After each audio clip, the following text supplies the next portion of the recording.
কর্মকর্তা, বাংলাদেশ ব্যাংকের deputy governor সহ গুরুত্বপূর্ণ অনেক কর্মকর্তা পদত্যাগ করেছেন। আবার অনেকেই পদত্যাগের পথে হাঁটছেন। এছাড়া চুক্তিতে নিয়োগ পাওয়া কর্মকর্তাদের চুক্তি বাতিল হচ্ছে। এসব কর্মকর্তা সাবেক প্রধানমন্ত্রী শেখ হাসিনা ও তার সরকারের আস্থাভাজন হিসেবে পরিচিত। পদত্যাগ করে নিরাপদে থাকতে চান তারা। পদত্যাগের এই তালিকা দিন দিন বড় হবে বলে ধারণা করা হচ্ছে।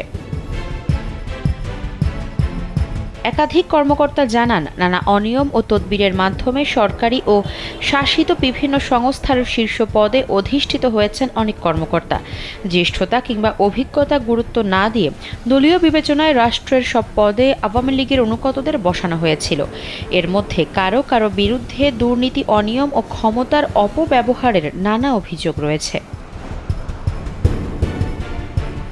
বুধবার রাষ্ট্রের প্রধান আইন কর্মকর্তা attorney general M Amin Uddin ব্যক্তিগত কারণ দেখিয়ে পদত্যাগ করেছেন।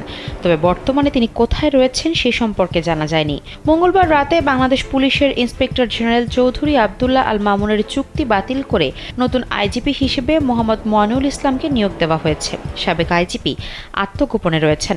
পরিবর্তন এসেছে ঢাকা মেট্রোপলিটন পুলিশ কমিশনার পদেও। নতুন ডিএমপি কমিশনার হয়েছেন পুলিশের অপরাধ তদন্ত বিভাগের উপপুলিশ মহাপরিদর্শক মোহাম্মদ মাইনুল হাসান।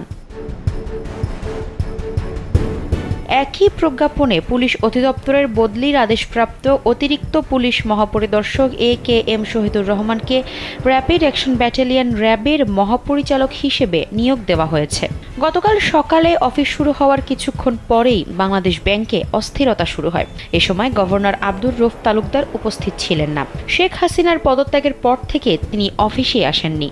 কর্মকর্তা কর্মচারীদের চাপের মুখে বাংলাদেশ ব্যাংকের একজন ডেপুটি গভর্নর কাজী সাইদুর রহমান সাদা কাগজে লিখিত দিয়ে পদত্যাগপত্র দেন। বাকি ডেপুটি গভর্নররাও পদত্যাগ করবেন বলে মৌখিকভাবে আশ্বাস দিয়েছেন। এ সময় ক্ষমা চেয়ে পালিয়ে যান কেন্দ্রীয় ব্যাংকের পলিসি অ্যাডভাইজার আবু ফরাহ নাসের। আফসারা নাজ, কালবেলা।